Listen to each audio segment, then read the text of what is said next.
Welcome everyone to the last council meeting of 2018. We start our meetings off traditionally now with the singing of O Canada. So I'd like to introduce our singer Alexis. Is Alexis here? Because if Alexis isn't here, then Councillor Campbell has to sing it. So I really hope Alexis is here. No luck? Is there any volunteer in the audience that would like to sing O Canada? Okay. Pardon me? You need to follow one of the new persons. That's right. So if you want to do odds and evens, it's up to you. If you want to do rock, paper, scissors, Councillor Lococo, Councillor Dabrowski, what do you want to sing? Okay, seeing that we don't have any volunteers, we'll go back to the old style where we just bow our head and we just reflect for a few seconds. Maybe you could think of whatever is important to you, and we'll give some quiet for just a little bit, please.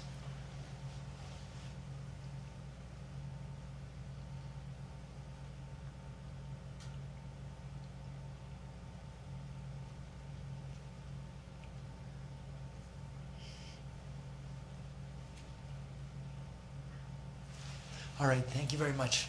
You can be seated.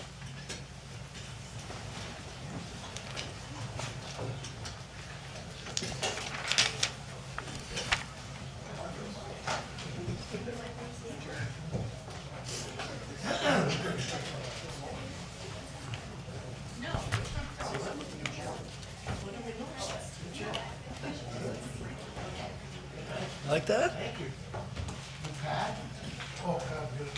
Okay, ladies and gentlemen, council, we're going to start our meeting off with the adoption of the minutes from our November 13th meeting. So I'm looking for a motion from council. Moved by Councillor Thompson, second by Councillor Carrio. If there's no discussion of the minutes, we'll call a vote. All those in favor? Okay, and that's approved. Thank you. Now, councillors, do we have any disclosures of a pecuniary interest? So I got these two Christmas trees I got to kind of navigate around.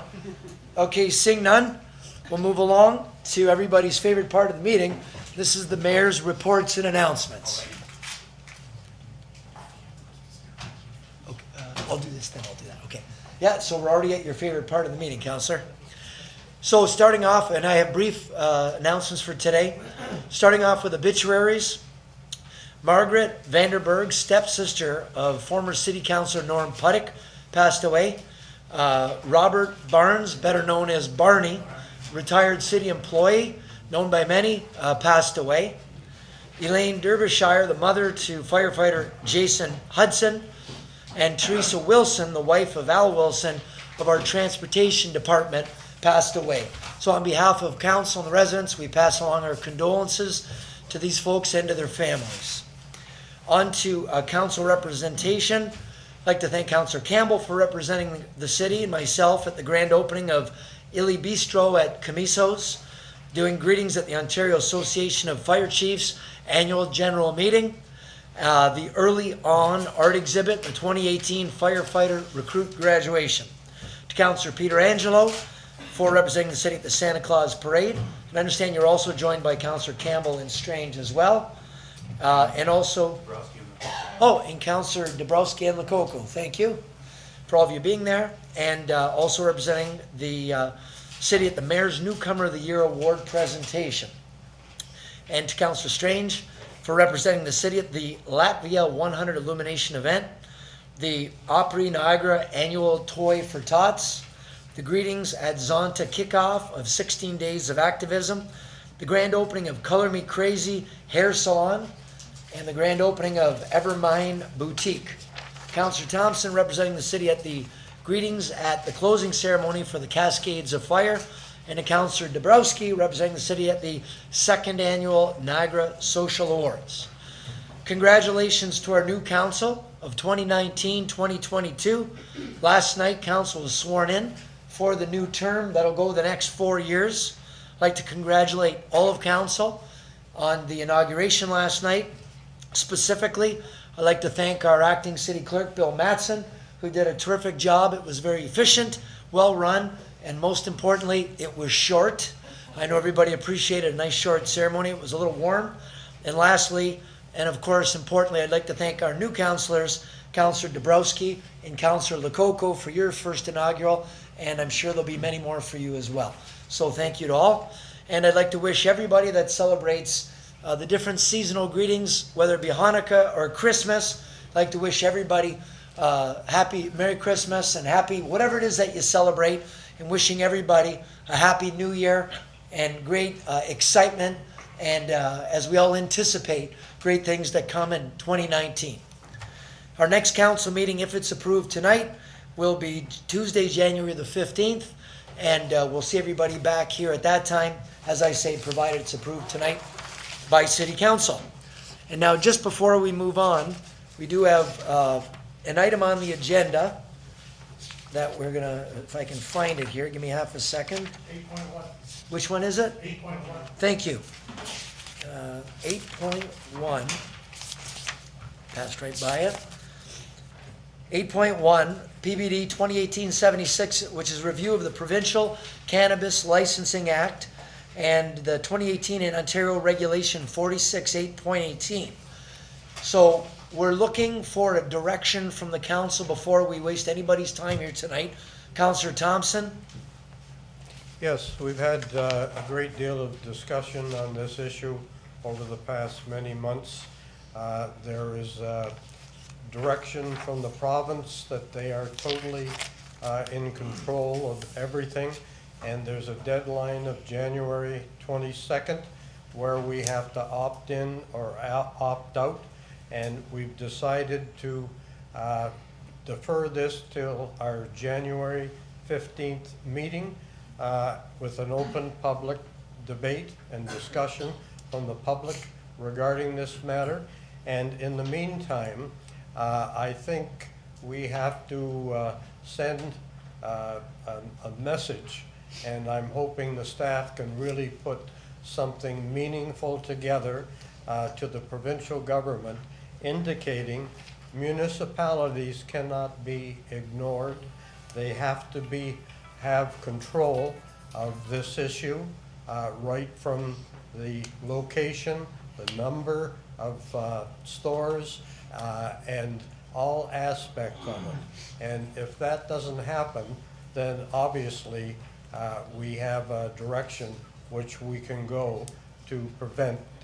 I have a resolution also in front of us from Niagara Falls Tourism, where they asked this to be deferred, and they asked that the council endorse a resolution to the province saying they want municipalities to have control and involvement.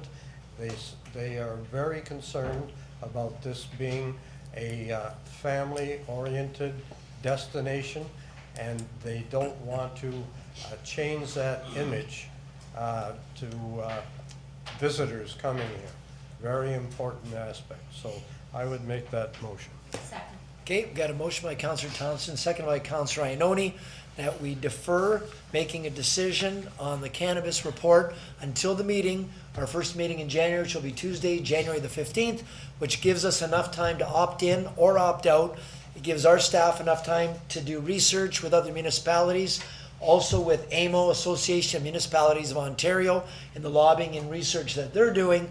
And anybody that's here tonight that was planning to address council, just ask that you come back on Tuesday, the 15th of January, and you'll have an opportunity at that time to share your thoughts.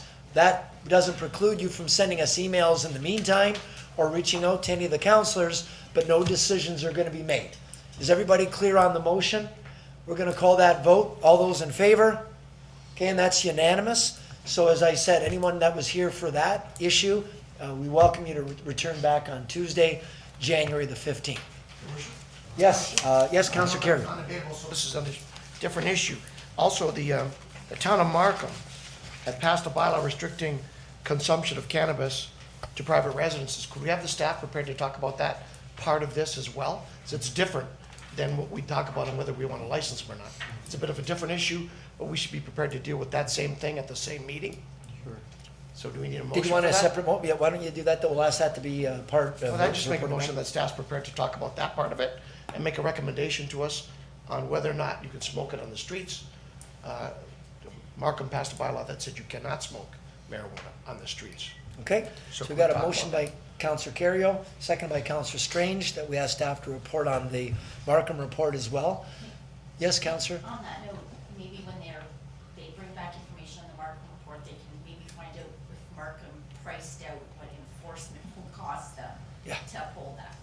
Because that's gonna be the issue for every You should give us municipality. all the Yep, all the details, including the cost. Okay, everyone understands the motion, we'll call the vote, all those in favor? Okay, and that's unanimous, thank you for that.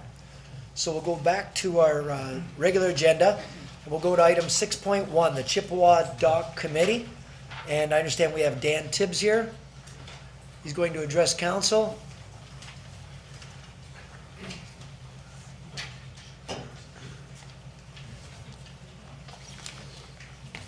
Thank you. Welcome.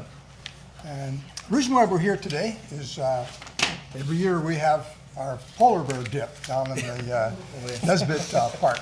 And it's always an invitation to everyone to come out for our polar bear dip on January the 5th, 2019. The dip starts at noon hour, so there's an invitation for everyone to come out to that. That aside, I want to thank the city for the partnership that we've had with them. Today is the day we're officially turning over the Front Street dock, also known as the Mackenzie Landing, to the city of Niagara Falls.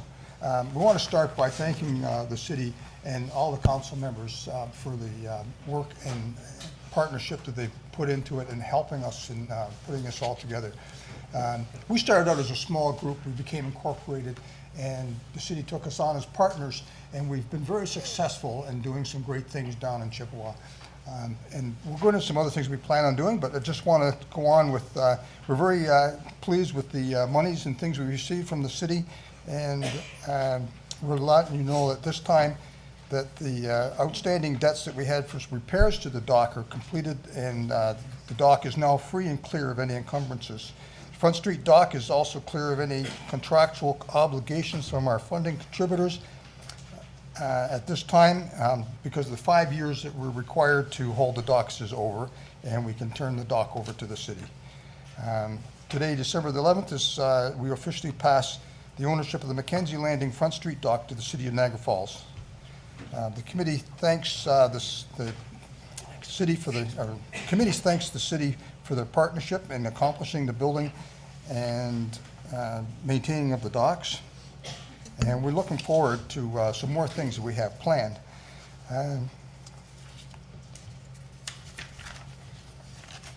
With special thanks to the former city council members, provincial maintenance, staff members Ken Todd, Jeff Holman, and David Antison. Wayne Thompson I have to give special mention to because he is a member of our Chippewa Public Dock Committee. This is the letter that I have for Mr. Todd, turning the dock over to the city. If you could take that, please. And before you was our sponsor board. Thank you so much. Our sponsor board, and it has the names of all our sponsors and people who are involved in sponsoring us and giving us donations to actually build the dock. After that dock, we went down and we built the dock down on, and the ramp down on the Nesbit Park, which is right on Lions Creek. And so, without going into reading it all, because I promised I'd be quick, but we do have another thing up, but I don't know if they have it on the overhead as well. Is there another one on there? Who's in charge of the overhead? There was another, oh, Guess that's my job, was it? Christmas, it's Christmas, not Halloween. Normally I do it from my desk, but yeah. Okay, this is a picture looking from, our drawing, looking from the Wakeman Bridge down the river. And you'll see what we're calling the Chippewa Rail Trail. And what is there now is these old bridge abutments that have been there for many years from a train bridge that was there.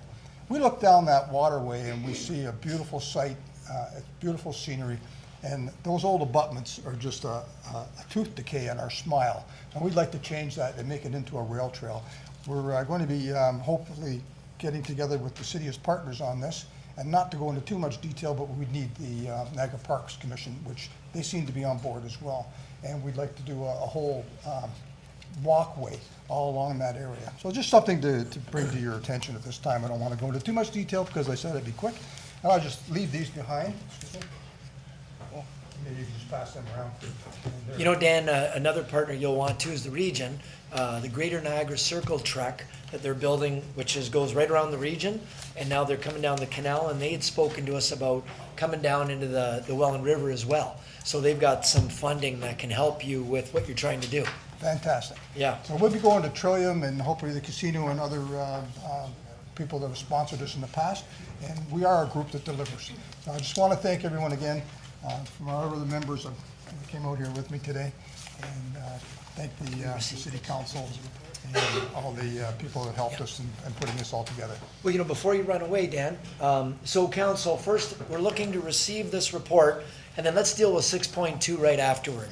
Councillor Thompson, so we're looking for a motion first to deal with just to receive this report. Oh, yeah. Yes, I'd be happy to move receiving the responsibility for the docks. That's what the report says. Yep. Yep. And while I'm up, I just want to say, I've been involved with a lot of committees. They would meet almost every week. And I tried to do that for a lengthy period of time, a few years, and then it was just impossible with my schedule. But I've never seen a harder working committee and what they've accomplished for that beautiful area in Chippewa is phenomenal. So sincere thanks for all your hard work and what you've accomplished on behalf of the city.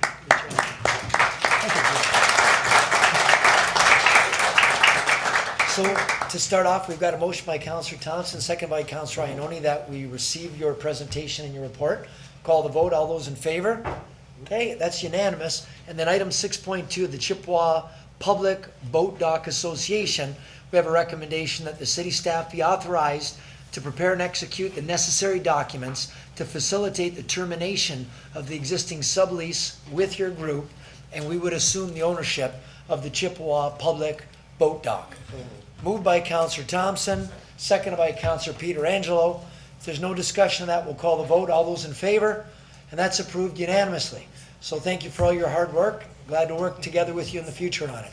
Okay. Thank you. I Okay, just thank mentioned Troy Roberts from Century 21. He's a member of our committee, and Marie Middlemiss. Thank you. Of course, yes. All right, thank you very much.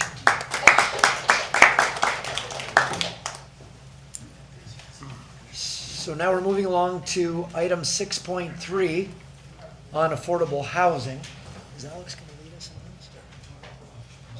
this? Okay. Okay, and I guess we've got a series of presentations with a maximum of 10 minutes. Our first presentation is with Tiny Homes. And I understand we've got Hugo Cheshire from the Greater Niagara Chamber of Commerce here to make am I right? Yes, okay. And Lori Beach as well, so I'm sorry. Lori, didn't mean to miss you there. That's okay. We're doing this together. Okay, welcome.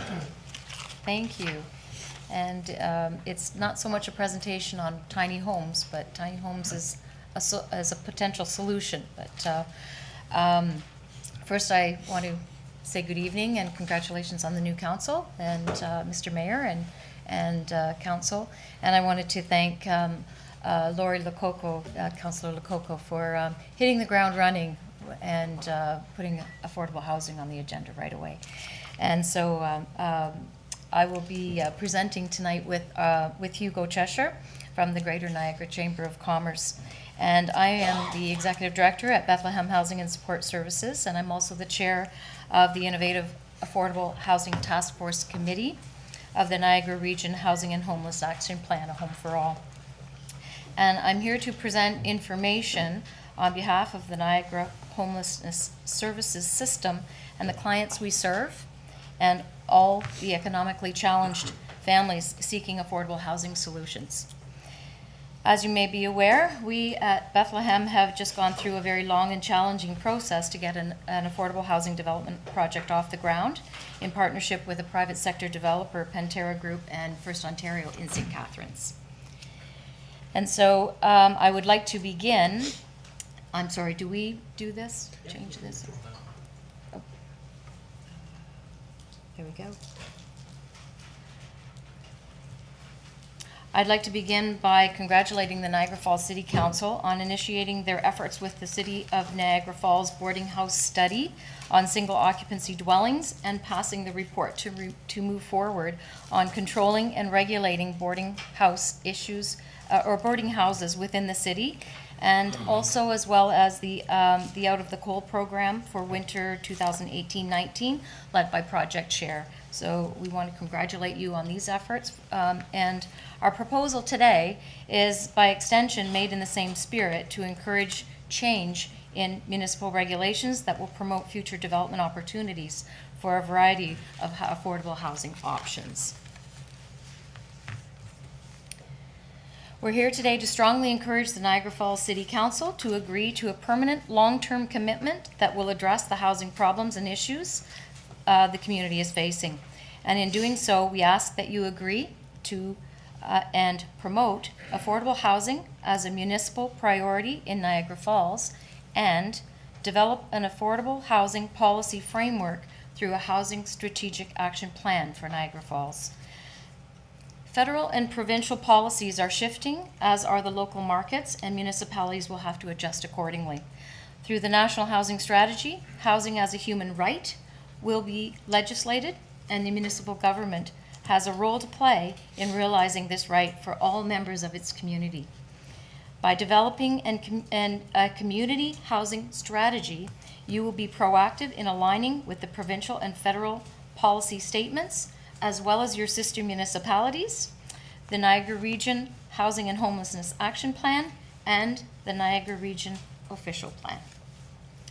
I'd like to acknowledge that you have in your package a variety of information. It does look like several presentations, but it's just it's a full package of information. And I'd like to acknowledge the letters of support that have been provided by Project Share, Niagara Poverty Reduction Network, and Niagara Falls Community Health Center, with representation here in the audience tonight, along with many other community housing and homelessness service providers and other community members. You've also been provided in your package with a copy of the City of St. Catharines Housing Action Plan that was developed by the Planning Department, authored by City Planner Margaret Juskopovic, under the direction of Jim Riddle and Mayor Walter Sendzik.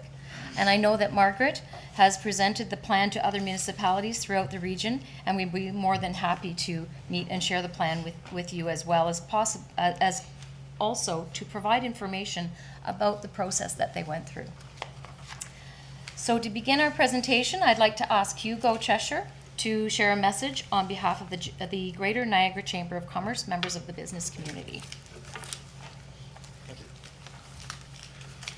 All right, good evening, Mr. Mayor, councillors, staff, members of the public. My name's Hugo Cheshire. I'm the Director of Policy and Government Relations at the Greater Niagara Chamber of Commerce. With us tonight in the audience is our President and CEO, Mishka Bolson. That's my boss, so please don't make me look good. We represent about 1,600 members, employing about 50,000 people, and we're accredited members of the Ontario and the Canadian Chambers of Commerce.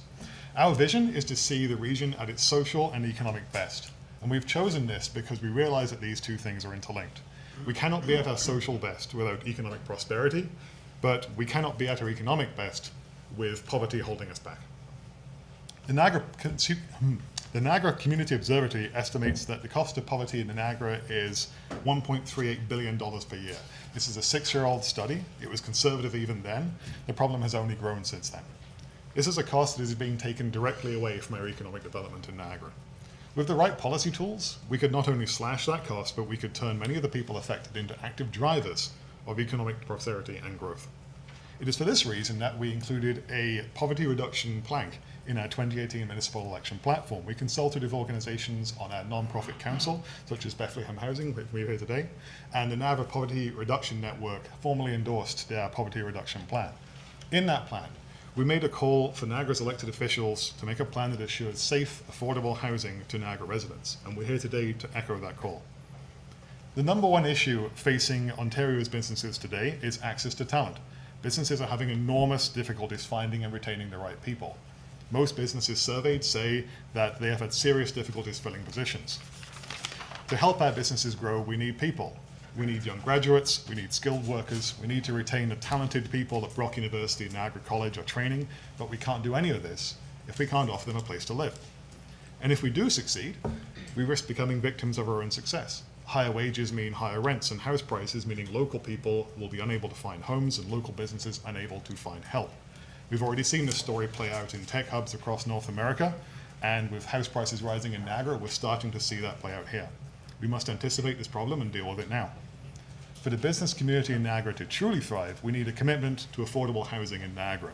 We're here today to ask you to make affordable housing a priority in Niagara Falls and to produce and follow a housing action plan. Thank you. Thank you.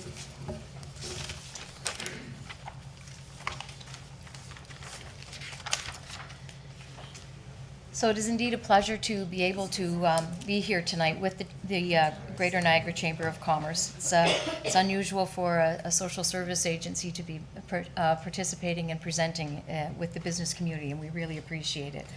And we're all becoming more and more aware of the issues, but I encourage you to educate yourselves further through evidence-based studies that clearly demonstrate that the local community housing need here in Niagara Falls. You've certainly heard a lot about it anecdotally, but I'd like to provide you with some data that gathered from a variety of studies and therefore you will see that data indicating a very perfect storm with rising market values, low vacancy rates, high percentage of low-income households, overcapacity usage of shelters and out of the cold, all of which are important to immediately shelter our most vulnerable when they are experiencing personal and household housing crises, and many of which are suffering addiction issues. The opioid crisis is directly linked to mental illness, which is directly at the center of your most immediate, challenging, and visible housing issues. If it does not get better, it will get worse, and it is going to get worse. The issues cannot be fully addressed through these types of immediate solutions. So I'm just going to move forward.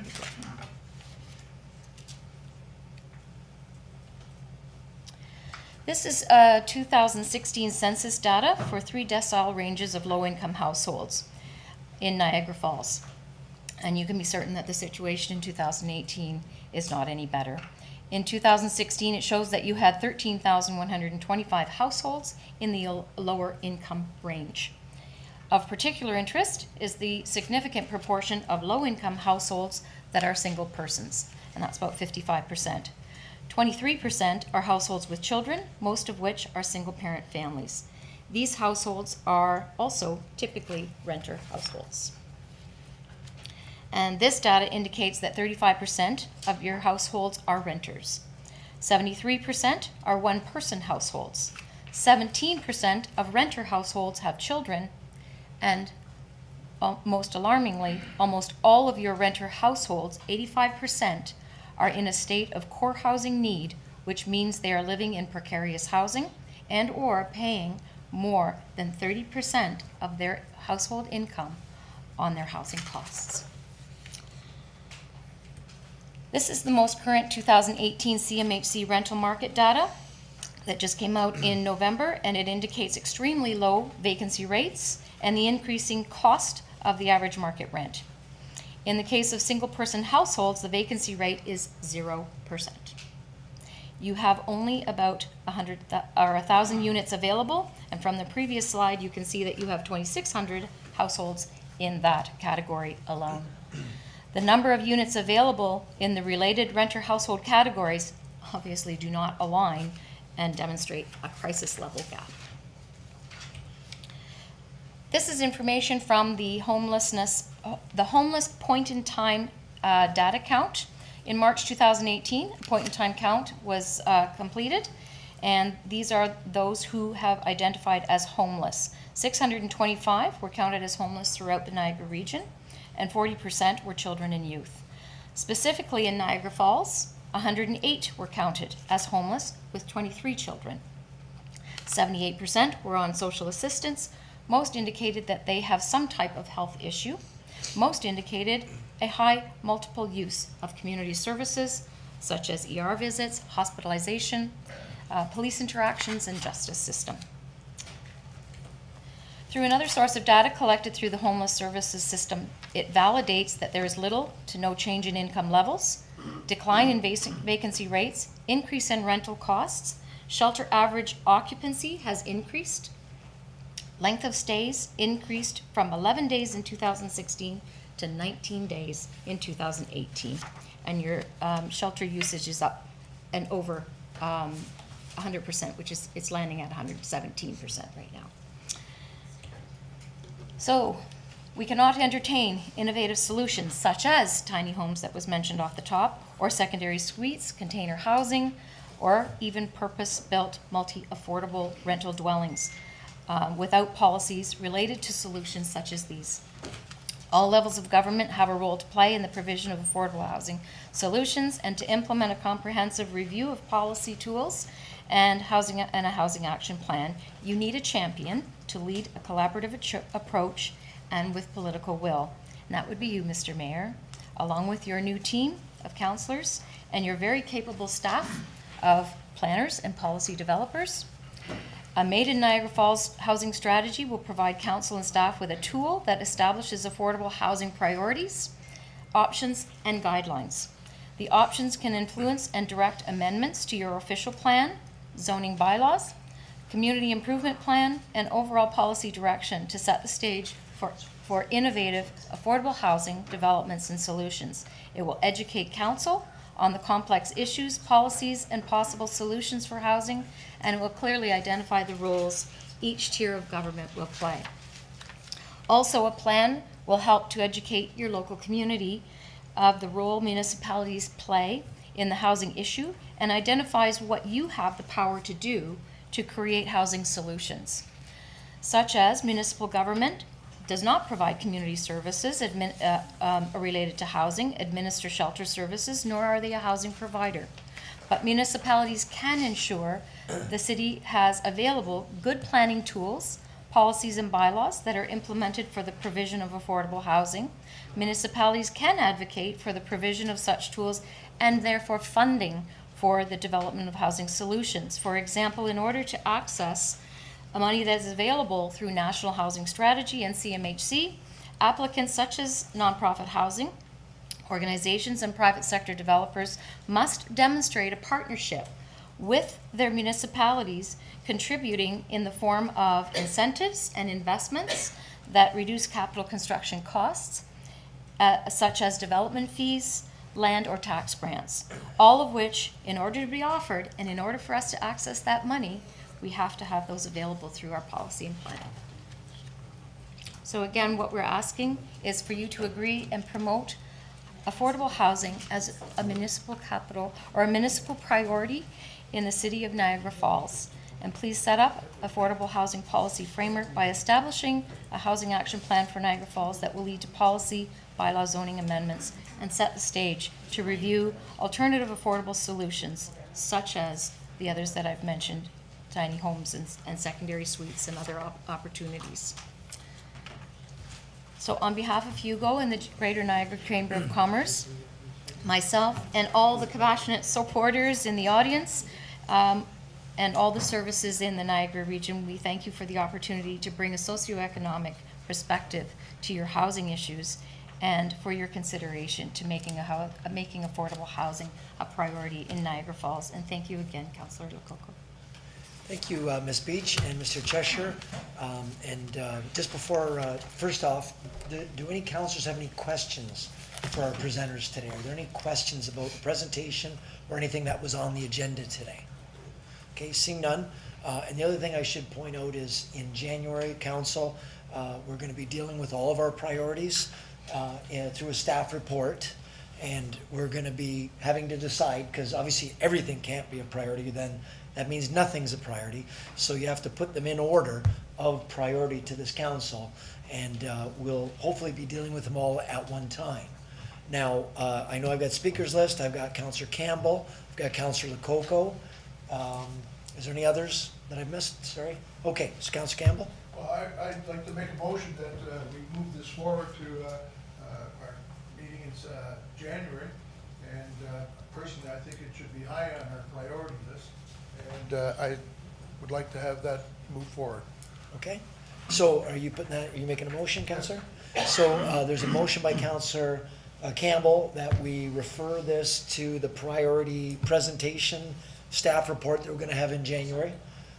That's moved by Counselor Peter Angelo. Do we have any discussion to the motion? Okay, we'll call that. All in favor? Okay, Counselor Coco? Did you want to say something? Okay, Counselor Coco. No. Sorry. That's okay, that motion covers what I wanted, thank you. Okay, that's great. Thank you, Counselor Coco, too. I know you're involved with a lot of the housing, and you're involved with a lot of the boards here as well. Is there any other questions or anything on this? Okay, yeah, Counselor Thompson, now you're eager to say something, yeah. Yeah, were you reluctant to let me do that? No.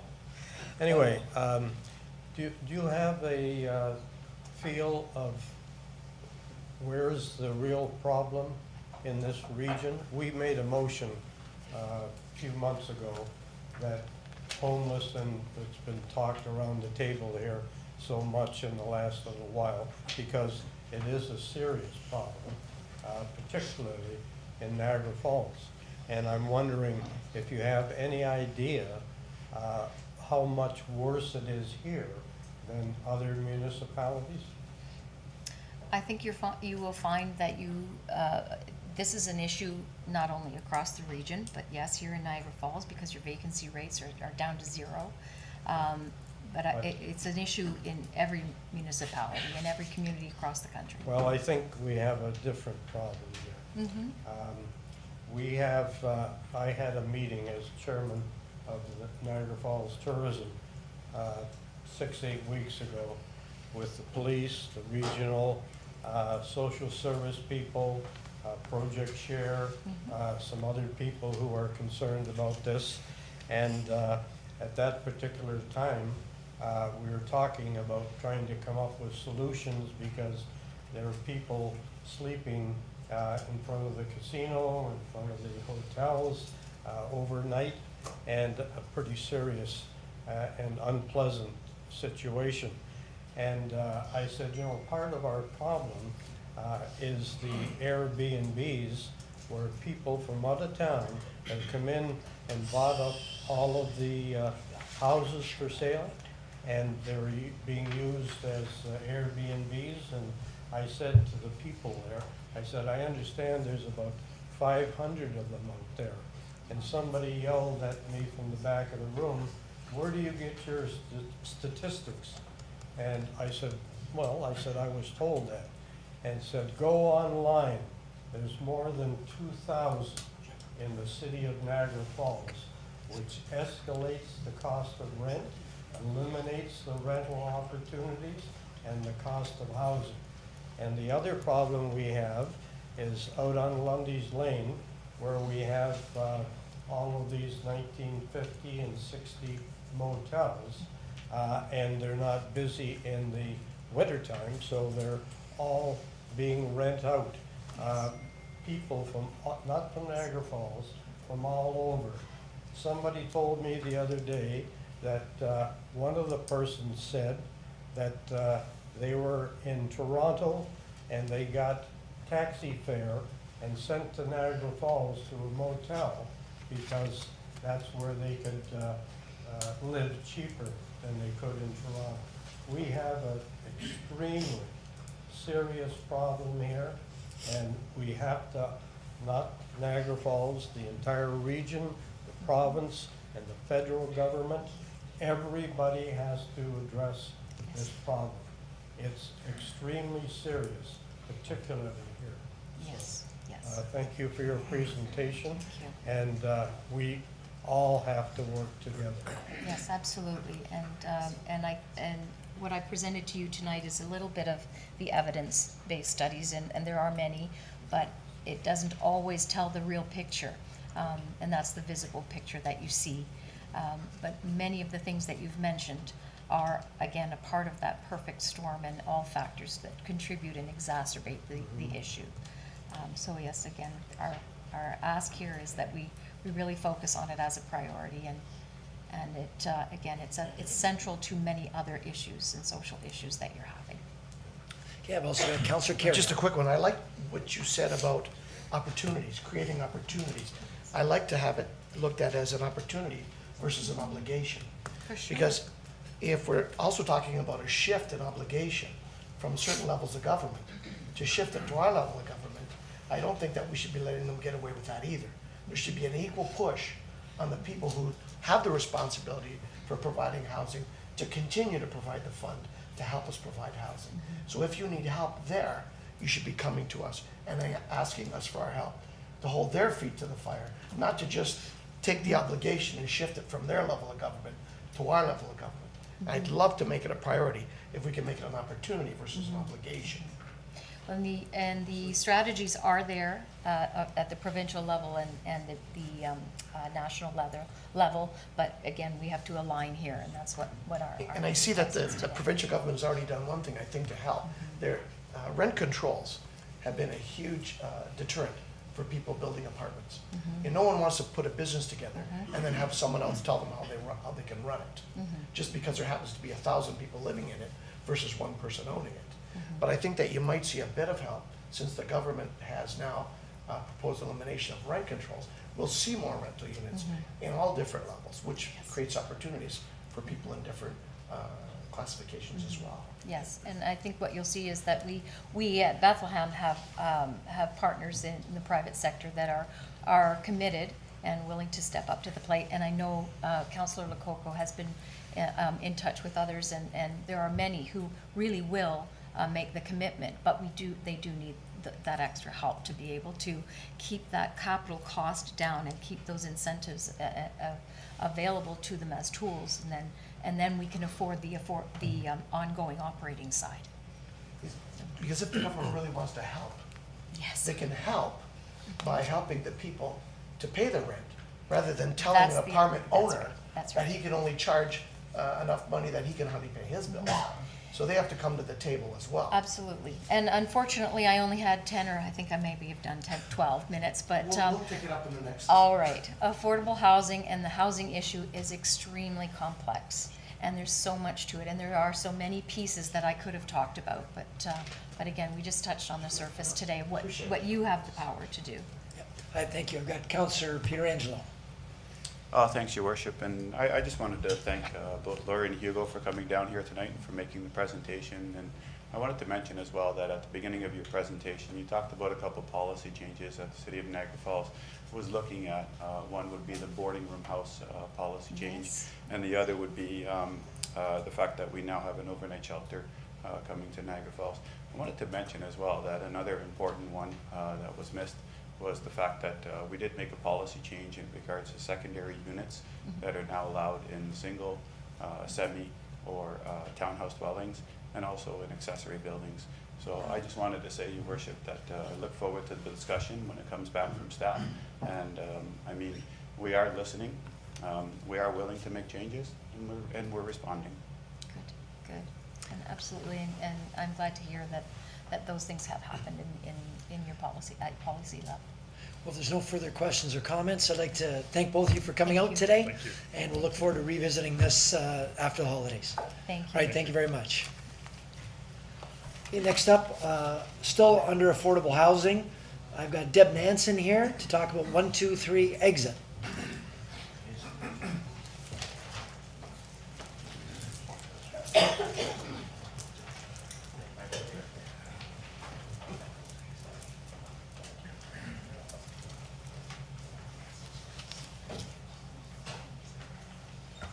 Deb had just asked that we start with a short video. It's just under 2 minutes.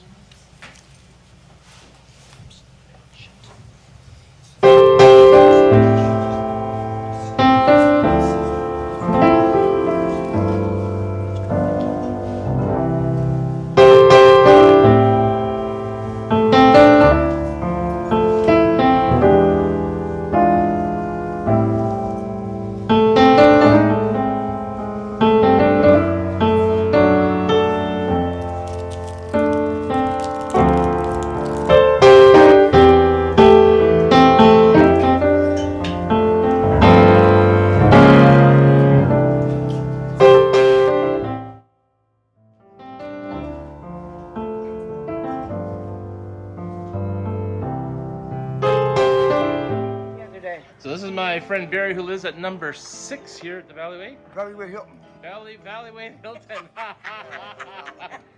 And as we go into luxurious suites, we were met by a good population of rats. Wow. And they are very nice and friendly. They jump over our feet, they come and say hi to us, and they eat my dog food, and I have to chase them, and I beat a couple. Unfortunately to death, because I don't really want to save them, but because we got so many rats in the city, it's bad enough. Wow. It'd be nice if something could be done about it, but I fail to see it's going to happen. Well, maybe not in my lifetime, but. So we got some mattresses for a box spring, new for Barry, and some tables. Today that would help. Yes, it does help. It's great. I left the house. I had to leave everything in the house to move here. How long ago was that?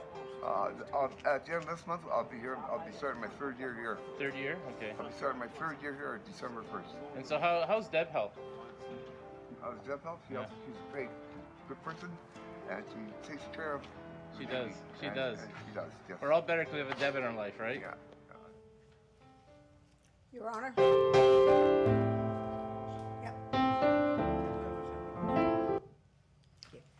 Your Honor, esteemed council members, good evening. My name is Deb Nansen. And Barry's quote was nice, if something could be done in my lifetime. I'm standing here as the voice of the voiceless. People that will never walk into this chamber and say, "Excuse me, City Council, I have a problem." They just won't. They're not capable of it. So, in my travels, I've created different programs and been different places. And I've created 1, 2, 3 exit housing. It's not for people that can pay their rent.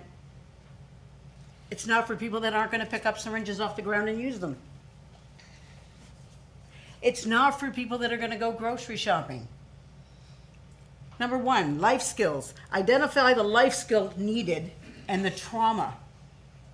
I'm going to give you a quote by Dr. Gabor Mate. He believes that addiction and everything else that goes with it is trauma-based. If we as professionals link the trauma, deal with the trauma of the members of our community, we can then move forward and they can become community members. Working through it, reach out for that person. Meet them where they're at. You're not going to find them at any fancy restaurant. I pull up and I sit on a curb and they sit beside me and I talk to them. I go to the Valleyway 3 times a week and I speak with them.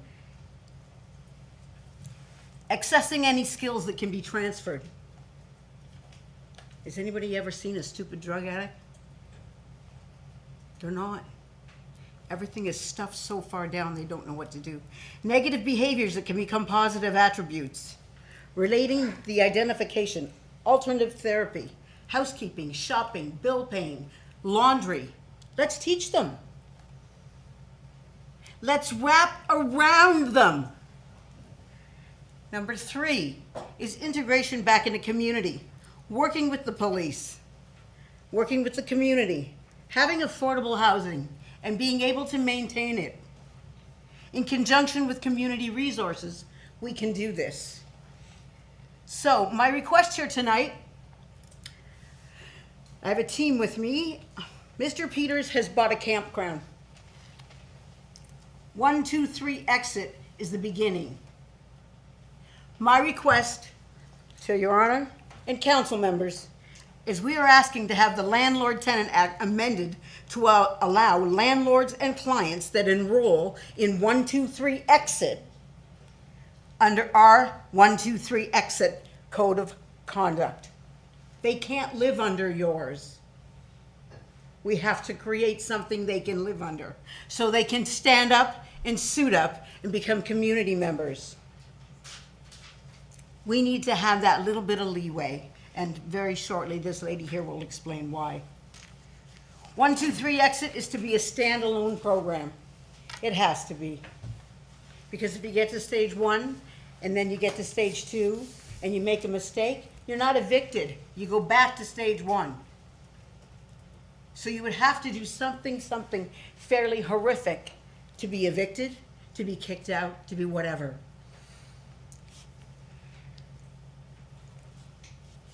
I'm gonna leave that for last. I'm going to say, I grew up here. I know it can never be the same again. I know that. My grandfather's in the history books. My ancestors helped Harriet Tubman, and my families, they have businesses here. I want the same thing you want. I want tourists to say this is the seventh wonder of the world. Oh my God, how beautiful. Not, oh my God, let's buy some cocaine and let's get some human trafficking. I want them to remember what I remember as a child. Maybe not in the same way. But I do believe that together, if we stand in unity with community, we can do this. Hard to serve tenants, even if the tenant is hard to serve, deserve housing. Housing is a right, not a privilege. Now I'm going to ask a lady that I worked with for 18 months, and she's going to explain something to you.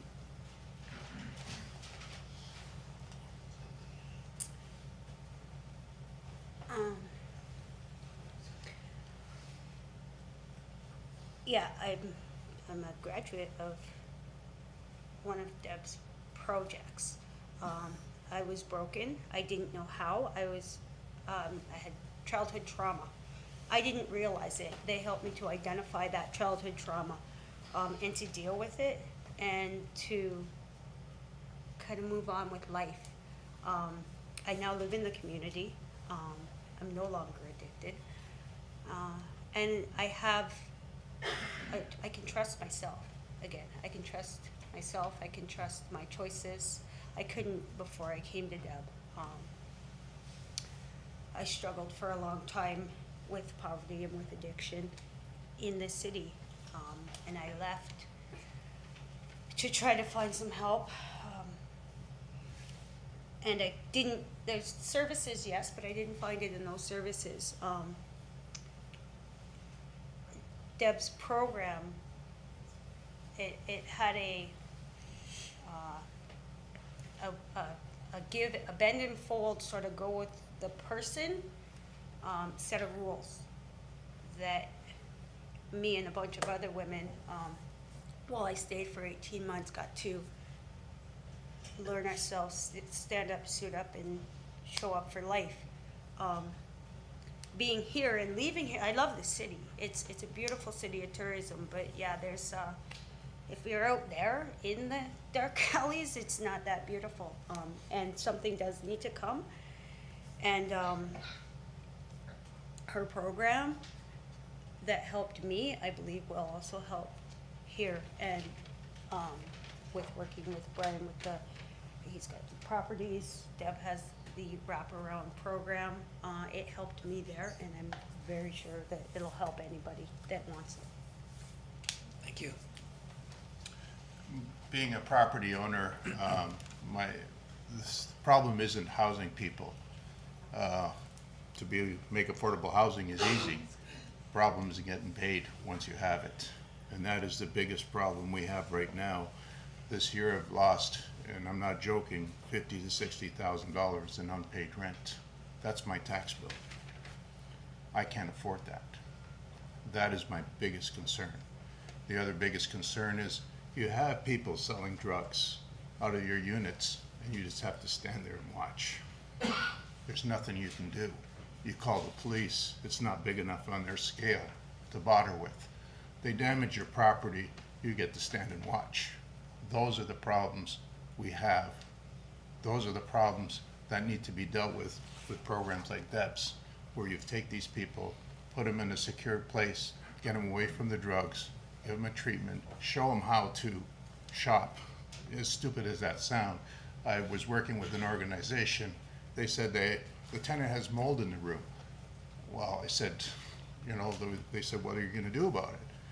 Well, we gave him cleaning supplies. I said, don't you understand? He doesn't know how to clean. You need to show him how to clean.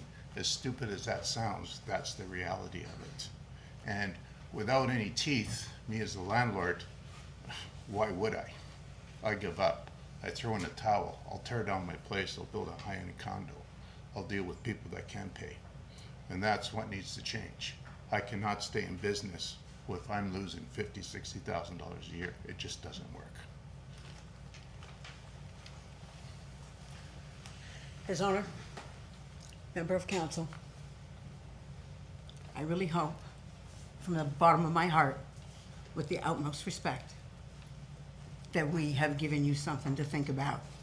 So as we move forward, and we need to look at affordable housing, what's affordable? What's safe? The people we deal with, they don't know what safe housing is.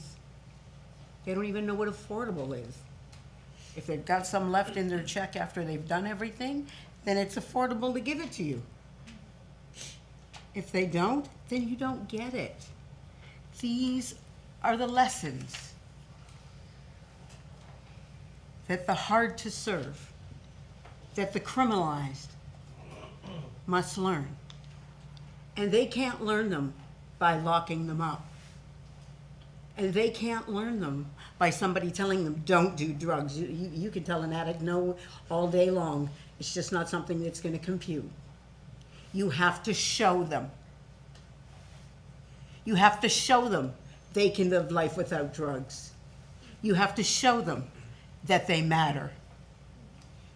You have to smile at them walking down the street instead of walking across the street and pretending they do not exist. Again, as when I was here before, I will invite any city council member, Mr. Diodati as well, to come for a night on the streets with me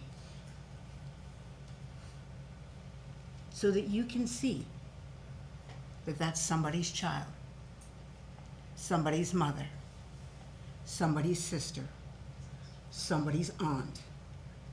And the fact that they're homeless, addicted, or mentally ill is not something they just chose to stand up and grab onto. Thank you very much for allowing us to speak. Thank you very much, Deb. Do we have any questions of council? Yes, Councillor Ioannoni.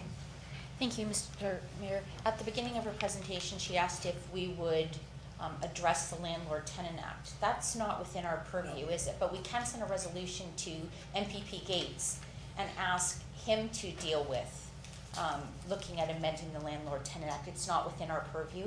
Okay. But we can definitely ask him to join this movement and look at getting relief in the Landlord-Tenant Act. So I'd make a motion, we send a resolution to MPP Gates in regards to Deb's request just at the beginning of this. Okay, thank you.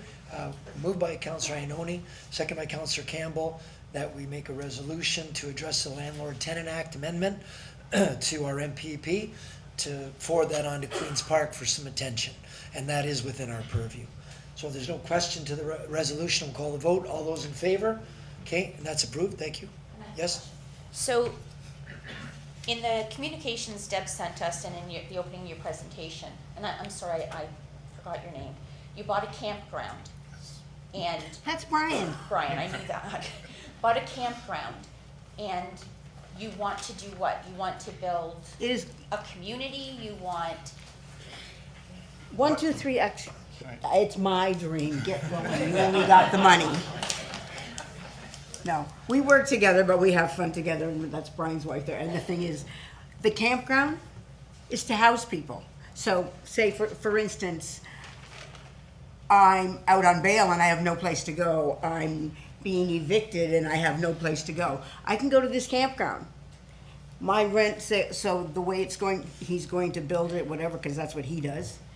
I'm going to pay the rental portion of my check. That's affordable. Kind of like ODSP pays, if you're on ODSP, your rent is deducted off your ODSP check and goes right to your landlord. Exactly. So Okay. if it's what, 346 or something? I'm not. 376. 376. Okay, so that's what you pay for your bed. That's the same thing we did at the other project we had where January was part of. That's what you paid for your bed. And then you put and then one of the other ladies is here tonight that taught the ladies at the bail house how to budget. Then they have to sit down with their money in front of them and envelopes and coupons and everything and budget. Then they have to go to the grocery store. That's exactly what they have to do. Then they have to have a laundry session. Step one of this is taking this person back to childhood. So you know I understand that very well. Yeah, I hang out with, yeah. So you know I understand that very well, and it's not a stretch to say that someone coming out of addiction or someone within a mental health crisis, schizophrenia, whatever their issue is, really does have to be taught how to grocery shop again, and to budget, and to just be out in public and understand that there's no shame in being out in public. It's very hard because I've been with a family member who has been ridiculed because she rocks. She's schizophrenic and she rocks. And we were in a grocery store and the gentleman literally said, what is wrong with you? Like, is she a mental case? And she left her groceries there and she ran to my car and I wanted to kill him. It was, you're trying to teach a skill and you have somebody judging them in the moment. So that lesson was lost extremely quickly. But I guess what I wanted to ask is, for your campground, through you, Mr. Mayor, to Alex, will there be specific regulations that, or bylaws, or something that we have to do to allow him to have a campground that will have, whether it's tiny houses or small units or tents? Is there something that we have to do to allow that to happen? Mr. Ilovich? Through you, your worship, the short answer to the councillor's question is yes, we'd have to amend our zoning. We have done that on occasion. There are some campgrounds in town where they have small trailers, and we have zoned those specifically, so a certain percentage of the camp units for housing. What I'm understanding here is they would like 100%. So we would have to go through a process, and whether it's some of those would be trailers, whether some of them are small houses, whether some of them are some other form of housing, I don't know. I'm not quite sure that I suggest tents. This time of year is a little cool. But I'd certainly be happy to work with Mr. Bryan and the others to try and work through a zoning, if that's what council wishes to do, and maybe this is something that you bring up at your strategic priorities discussion in January. Good idea. Yes, Councillor. Yeah, Thank you. and I wanted you to know that there's a process that you can start here. I hate saying that's not in our purview and we're gonna send it to Wayne Gates' office, but there is a process that you have to start here at the city. So if you can get a hold of Alex to learn how to start that process so that it's timely. So when you want to kick it off, you've already gone through the steps and it's already come to council for you to be able to do that. Okay, so we can do that. The other thing that we also would like to know, 1, 2, 3 exit would like everybody to know, is we're not here to take,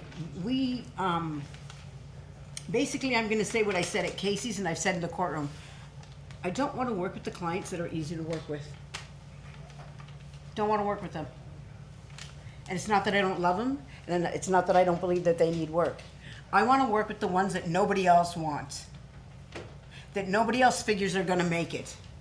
Because when they stand up and they shine, you know your job is done.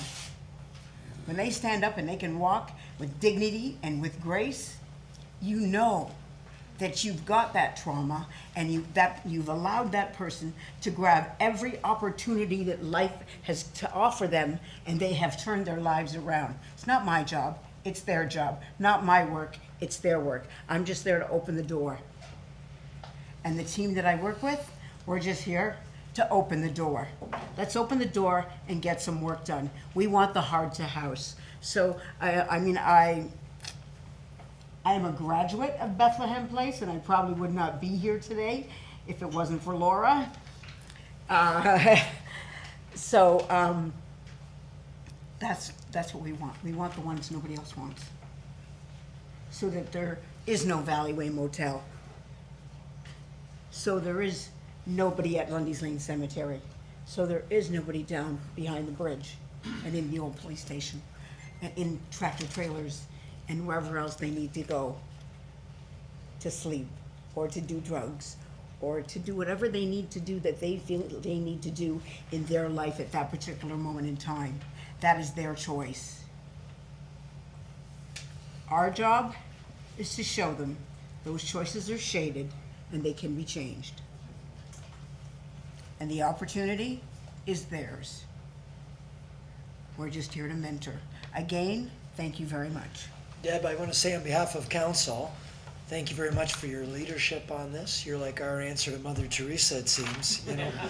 And we appreciate, everybody's got a role in life to play, and yours is just as important as any other role. And I think it's important the way you tackle it. You've got a great attitude. So through our planning department and through, landlords and investors, there's a way for there to be an opportunity for these people as well. So we welcome you through this council to work with our planner so that you can come up with a way where, like you said, they can do it in a legal way and it can be planned out so that it'll be a good ending for everybody, and you could do the 1, 2, 3 and then exit into the community, or as you say, stand up, suit up, And get on with life. show up. Exactly. So I like your acronyms and your examples. Those are terrific. And on behalf of the city, I want to say thank you for all that you're doing. Oh, thank him too. And all of you for all that you're doing. And just before you leave, Councillor Ioannoni's got something else? It's on this, but not, it's not. Okay, so I just want to say thank you very much for being here. And Alex will be waiting for you to set up that meeting. Thank you very much. Okay, thank you very much. Yes, Councillor? Thank you, Mr. Mayor. I thought we were going to see presentations from all these groups that were listed there. I misunderstood that, so I thought we would have different groups speaking. But I just want to give council a heads up on a little update on the St. Andrews out of the cold shelter. Councillor Lococo and I had an opportunity to sit with Reverend Diane, Diane Corkum from Project Share, Angela Peebles, who is out every morning at 6 o'clock in the freezing cold at Oaks Park, serving breakfast to those that leave the homeless shelter every morning. And our issue going in there was the shelter is running at 117%. They're maxed out every night. I had an opportunity to ask Diane Corkum, how many of these are from out of our community? A very small number. I think it was 2 a night were coming from outside of the community. And the issue they're having is the region only funds, and I know AJ Heafy is here, so if I'm wrong, he'll be able to correct me. The region is only funding beds and 1 staff. And they're finding that they don't have enough funding, and the region did not fund them enough to staff it appropriately for 117%. When you say it's a mixed blessing, we're providing so many beds, but we have more people than beds that are available. But what Project Share is struggling with is they need another $20,000 to have another full-time person in that St. Andrews shelter from now until the end of March. And it's interesting, Deb says stand up, suit up, and show up. The region is paying for 98% of our homeless at St. Andrew's Church. Other than the couple that, if they are maxed in St. Catharines, they will taxi a couple up here so that there's a bed. But they really are struggling, and they need another $20,000. We aren't giving anything to the homeless shelter. And I'd like to make a motion that staff lays with Project Share and speak to Diane Corkum. And at the next, bring the information back for all of council to learn what Lori and I learned when we were sitting with the Reverend and Diane. And I'd like to make a motion at the next council meeting that we support them through a $20,000 additional grant that's subject just to St. Andrew's Church. Okay. Oh, okay. So the motions that staff come back, excuse me. Well, I don't want them just to take our word for it. Talk to Diane Corkum, let her explain so that an actual report can come back to council and we can make the motion whether we're going to support that or not. But the stand up, suit up, show up, the region is doing that.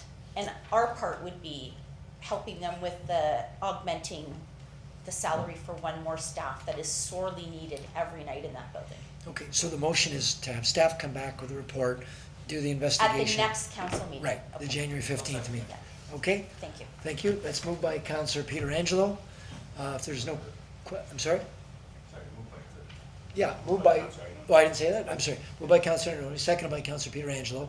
If there's no discussion to that motion, call the vote. All those in favor? Okay, and that's approved. Thank you for that. Okay, so we can move on to our planning.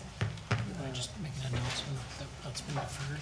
And for anybody, by the way, that's here for item 8.1, which was the cannabis report, that has been deferred to the January 15th meeting.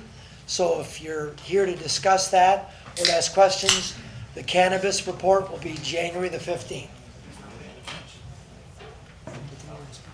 Yes, Councillor Peter Angelo? Yeah, thanks, Your Worship. The first planning item is PD 2018-73, and I know last time I did declare a conflict because I do have secondary properties, and I'm going to do the same this time. Okay, thank you for that.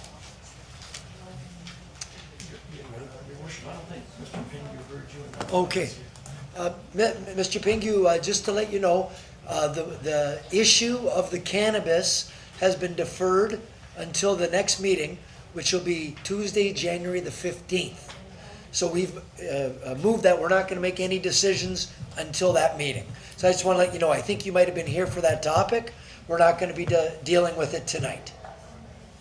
Thank you very much, Your Worship. Yeah. And nice to see you, and I wish all of you Merry Christmas. Bon Natal, thank you. Okay, I now ask our clerk if he'd introduce the next item on the agenda. Public meeting is now being convened to consider a city-initiated amendment to the city's zoning bylaw. Notice was given by placing an advertisement in the Niagara Falls Review on Friday, October 26th, 2018. Anyone who wants notice of the passing of the zoning bylaw amendment or would like to preserve their opportunity to appeal to the local planning appeal tribunal shall leave their name on the sign-in sheets that are located outside the council chamber. Thank you, Mr. Acting Clerk. I now ask our Director of Planning, Mr. Hurlovich, to explain the purpose and reason for the proposed bylaw amendment. Thank you, Worship. This is a follow-up housekeeping matter. In April of this year, Council passed two bylaws. The first bylaw removed the term family from the zoning bylaw because under the Planning Act, we're not allowed to zone properties based on a familiar relationship. And then the second part of that was to add regulations to permit second dwelling units, either in your main house or within an accessory structure. However, once we adopted all of those and we began putting them into the bylaw, we discovered that there were some missing clauses that we needed to implement. Just gonna, oops. Bill, can we go back to that first opening slide? So for instance, this is an apartment above a garage. In our bylaw, you're only allowed to have a 3-meter high wall. So from the bottom of that driveway to under the eave would have to be 3 meters. What we didn't realize, of course, was that if we were allowing a second unit to be built above a garage, we're going to exceed 3 meters. So we need to fix that portion. Or where there's a dormer projecting through the roof, and as in this case, that too exceeds 3 meters. So this is some of the stuff that when we actually had people come in to say, hey, I've got this apartment over my garage, I want to make sure it's legal and so on, we discovered that we had a few gaps. And so that's why I'm saying it's a housekeeping matter to try and fix those items. So we did hold a neighborhood open house meeting, as we do with all of our zoning. We had 3 members of the public come out. They were concerned about the text changes that we were making to home occupation. So we basically explained that the intent is still that if someone's living in the house, that's their primary residence, they can operate a business subject to certain conditions. There are size limits, the number of people that can work there, signage, et cetera. But it was really, we were trying to address the family issue. So looking at this next, so for instance, under home occupation, the current wording is the occupation is carried out entirely in the dwelling or dwelling unit only by members of one family residing in such a dwelling. Well, we forgot to take out the word family when we were amending the bylaw. So we now want to fix that, so it would now read, an occupation carried entirely within dwelling or dwelling unit only by the occupants residing in the dwelling or dwelling unit. So we've taken away the word family and replaced that. But we also discovered that when we replaced some of our wording, for instance, we had a 1 and 2 family zone. So so some of that, when we took that away, we ended up with a 1 and 2 zone. Well, it didn't make any sense, so we need to fix that to basically correct it so it says an R2 zone or a residential second or 2 zone. So we're removing those confusing words. Again, in 1 family, if we'd only removed the word family, it would have said unit only by members of 1 residing in a dwelling. So there were senseless things, and so that's what this bylaw is about, is to fix some of those. I already mentioned the second dwelling unit in the garages, or the conversion of a garage. So again, moving that 3-meter height limit for the wall to 4.6 meters, 5.5 meters, and an overall height for the building of 7 meters. So again, it's supposed to be secondary to the primary use. In a residential zone, we allow a house to be 10 meters. This is secondary, so the maximum limit would be 7 meters. We also want to amend it then to allow gables to project to the roof, or dormers to be added to the roof, again, to create the living space on that second level. And those are all things that were absent from the zoning bylaw. We didn't realize that in April. As I said, now that we've had a few months to implement it, all of these minor things have shown up. As well, we roofed over porches. Again, so when you have an accessory building with a porch or a deck, we needed to apply the same provisions that if it was a house. So a house has to be 1.2 meters from a rear yard for its deck. We're applying the same rules for an accessory building. So these are all housekeeping amendments, and so that's the purpose of that. So therefore, we brought this to council. The bylaw is on the agenda tonight. So basically, it's to clean up the language, and we're recommending that council support the amending bylaw on the agenda. Thank you, Mr. Erlovich. Do we have any questions of council? Yes, Councillor Campbell. Yes, Your Worship, through you to Mr. Hurlovich. This is just grandfathering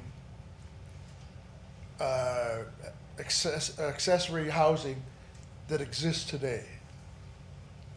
Or is it leading to the possibility of me going out buying a property and specifically building something that has 2 or 3 different apartments in it?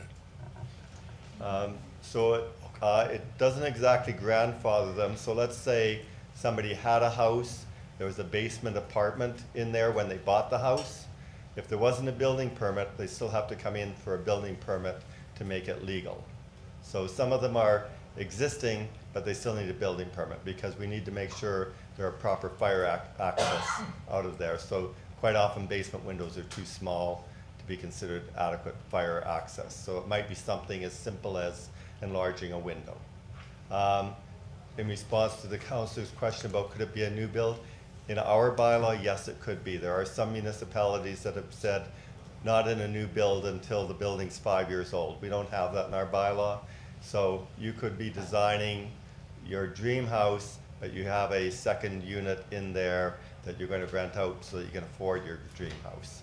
But you have to live in the primary residence, and the second unit has to be smaller. So the second unit can only be 40% of the size of the main unit. So smaller, and you have to live there. Thank you. Do we have any other questions of council for Mr. Erlovich? Okay, seeing none, members of the public are advised, excuse me, that a failure to make an oral or written submission at this public meeting will result in the local planning appeal tribunal dismissing any referral that it receives. Failure to sign the sign-in sheet will result in staff rejecting an appeal as per section 3419 of the Planning Act. Council will now hear from anyone who wishes to speak to this proposed bylaw amendment? Is there anyone who wishes to address council to the bylaw amendment? Okay, seeing none, if there's no final questions of council, the public meeting with respect to the proposed zoning bylaw amendment is now concluded. I'm looking for a motion, moved by Councillor Kerrio, seconded by Councillor Lococo, that we move the recommendations with these housekeeping matters. If there's no questions, we'll call the vote. All those in favor? Okay, and that's approved. Thank you, Mr. Hurlovich. So we are moving along to item 7.2. Okay, for anyone following along in their agendas, I would now ask our acting clerk, Mr. Mattson, if he would please introduce the next item on the agenda. Public meeting is now being convened to consider city-initiated amendments to the city's zoning bylaw to rezone the lands at the Chippewa Lions Park, 3970 Welland Street, to a site-specific open space zone to recognize its current use. Notice was given in accordance to the regulations by prepaid first-class mail on Monday, November 12, 2018. Anyone who wants notice of the passing of the zoning bylaw amendment or would like to preserve their opportunity to appeal to the local planning appeal tribunal shall leave their name on the sign-in sheets that are located outside the council chamber. Thank you, Mr. Mattson. I now ask our Director of Planning, Mr. Hurlovich, to explain the purpose and the reason for the proposed bylaw amendment. Thank you, Your Worship. This is Lions Park in Chippewa. It's a little over 13 acres of land, zoned R2, residential second density zone. Doesn't make any sense that we have a 13-acre municipal park that's zoned R2. So that was a starting point for this particular property. So the property is, as I said, well, it's 5.3 hectares, which is a little over 13 acres, as I said. So basically bounded by Welland, Oliver, Banting, and on one side in part, Gunning Drive. And so it's surrounded by residential uses. Sacred Heart School is across the street on Oliver Street. And the purpose is to rezone the whole of the property. So it's currently zoned residential 2 density, and the proposal is to rezone that as open space to recognize the current land use. We're also looking to add day nursery as a permitted use. The Lions have a potential tenant who wishes to operate a daycare center in the current facility. There is a shortage of daycare space in the city and primarily in Chippewa, or specifically in Chippewa. And while we're rezoning this, then we're going to clear up a couple of items, and that is the front yard depth for one of the buildings is 3 meters and another of the buildings is 7 meters.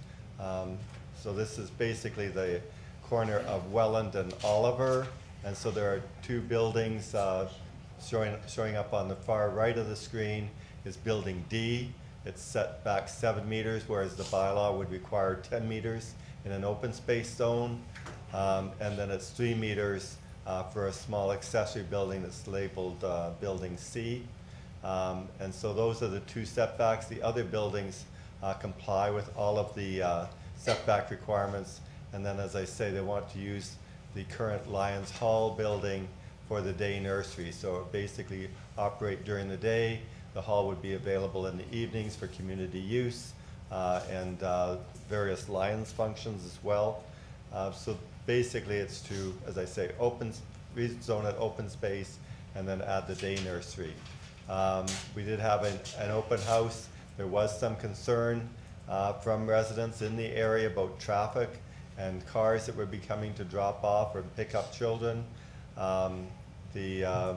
But there was confirmed that there is adequate parking spaces, and some of those parking spaces will be signed for the day nursery, so that it will be possible for cars to pull into the property and walk their children into the daycare center and then return in the evening and pick them up. As we looked at the provincial policies, this would be consistent with the growth plan and the provincial policy statement. It is also in conformance with the official plan. The lands are designated in the official plan open space, but strangely enough, zoned residential. So that corrects that inconsistency. It is a park, so therefore the use again makes sense, and the day nursery is really seen as a compatible secondary use for the 13 acres of property. The property is zoned R2, it doesn't reflect the land use, we've already been through that, and only a portion of the property will be used for that day nursery. The hall will be continue to be used for community events, and then I've identified the two shortages in the frontage once we rezone open space because of that 10-meter setback. So it's our conclusion that the proposal is consistent with the provincial policy statements. It conforms with the regional official plan. It conforms with your own city official plan, and that the rezoning will allow residents to have access to a licensed day nursery in Chippewa, and therefore we are recommending the council approve this amendment. It is city initiated, and that the bylaw is on council's agenda tonight to be passed. Okay, thank you, Mr. Hurlovich. Are there anyone, members of council that have a question for Mr. Hurlovich on this? Yes, Councillor Ioannoni? Thank you. No, through you, Mr. Mayor, I just think for a comment, it's a wise use. It kind, as you watch him explain it, it's kind of shocking we haven't done it before now. So when you close the meeting, I'd be happy to move it. Okay, yeah, and a lot of support as well from Yeah. the neighboring residents. Members of the public are advised that a failure to make an oral or written submission at this public meeting will result in the local planning appeal tribunal dismissing any referral that it receives. Failure to sign the sign-in sheet will result in staff rejecting an appeal as per section 3419 of the Planning Act.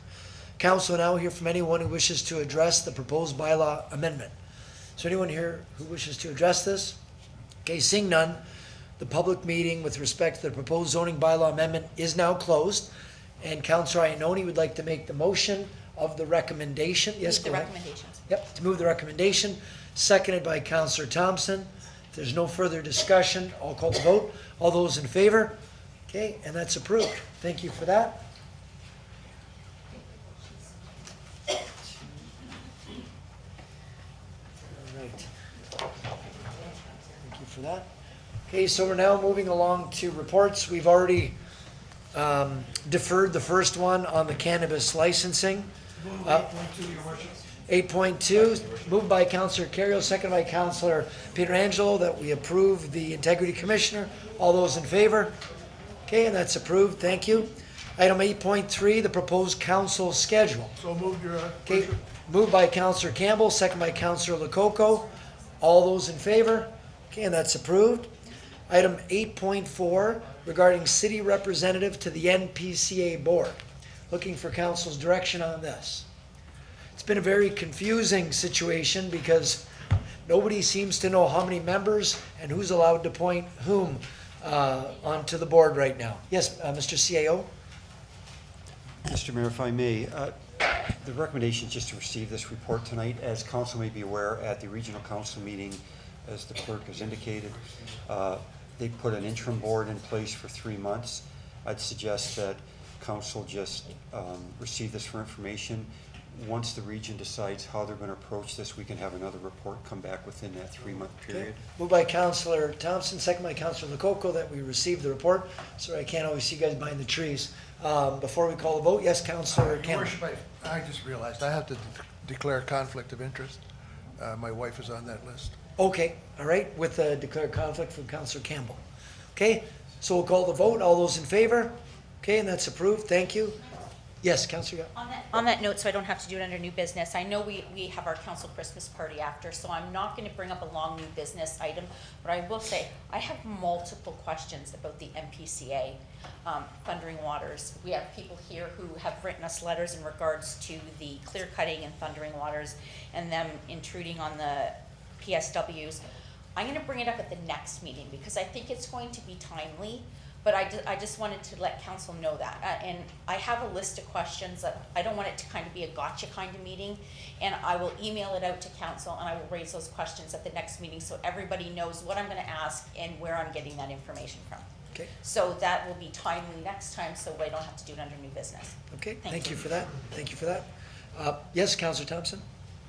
Regarding that, if that's going to happen, maybe we could have representation from the developer here to respond to the questions. We read everything in the paper. We have no answers how this could happen. This was a very difficult decision for me, and to have this happen is, in my opinion, unacceptable. And I'd like to have somebody there in front of us telling us exactly how this happened and came about. Is there a valid comment for that happening? I would like to know. Okay, well, Mr. Hurlovich, I'm sure could coordinate getting his answers and bringing everything, and who should be here? Yeah, thank you for that. Okay? 8.5, monthly tax receivables report, looking to receive. Moved by Councillor Thompson, second by Councillor Dabrowski. All those in favor? Okay, thank you. 8.6, approval of the interim spending limits for 2019. Moved by Councillor Pietrangelo, Chair of Finance, second by Councillor Strange. All those in favor? That's approved, thank you. 8.7, Council IT provisions and reimbursement policy.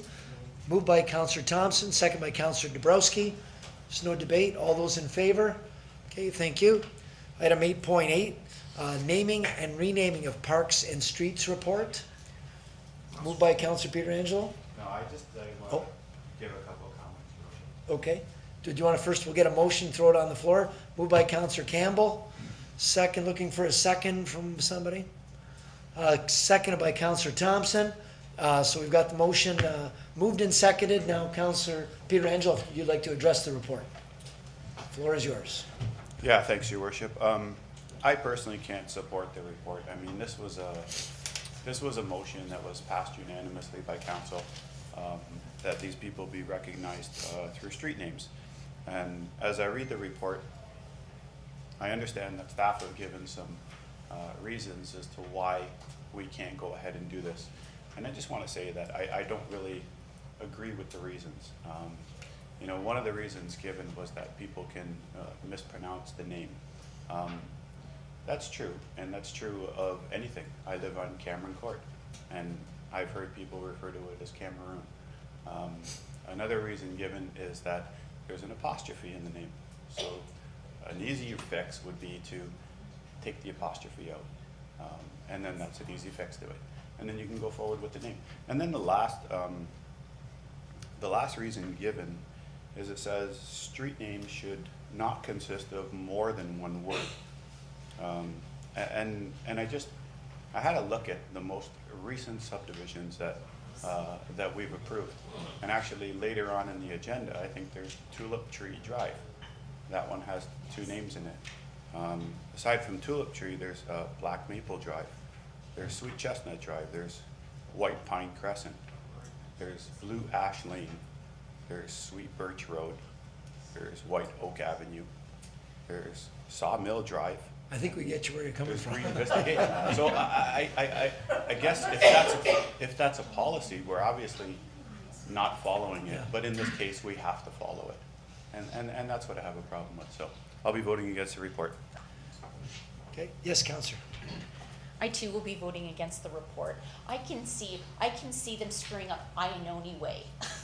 I do not see them screwing up Don Eade Drive. Like, it makes absolutely, and that was the example that Councillor Pietrangelo used last time.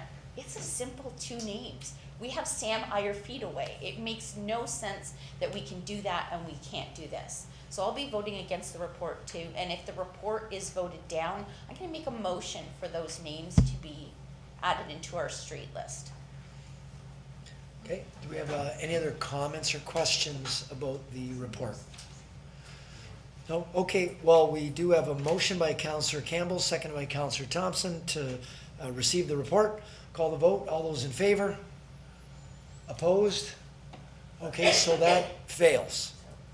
Yeah, did you want to make a motion, So Councillor? I'd like to make a motion that the 2 names put forward are advanced to be street names. I'm not sure what the process is, but that the 2 names that were put forward to us that were deemed inappropriate or not legible will be put forward to be street names. Okay, or part of the choice, right? Because the developer, I believe, gets to pick the name. Yes. Someone has to choose someone it has to from the choose list, it. yeah. Okay, so we've got, does everyone understand the motion, that those names will be put forward as part of the options acceptable to this council? All those in favor? Okay, and that's approved. Thank you for that. Item 8.9, the Scotiabank Convention Center license renewal. Moved by Councillor Thompson, seconded by Councillor Strange. All those in favor? Okay, that's approved. Item 8.10, Committee of Adjustment consent application for Hawkins Street. We are looking for, sorry, get my report here, just to receive and file.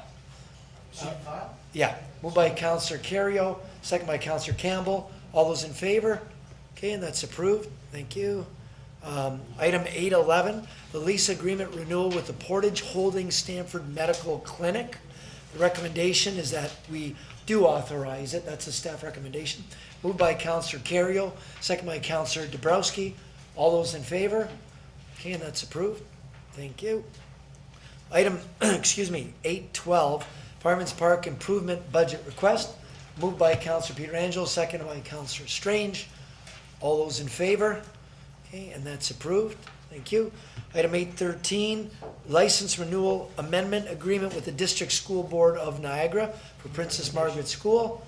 Moved by Councillor Carrio, seconded by Councillor Thompson. All those in favor?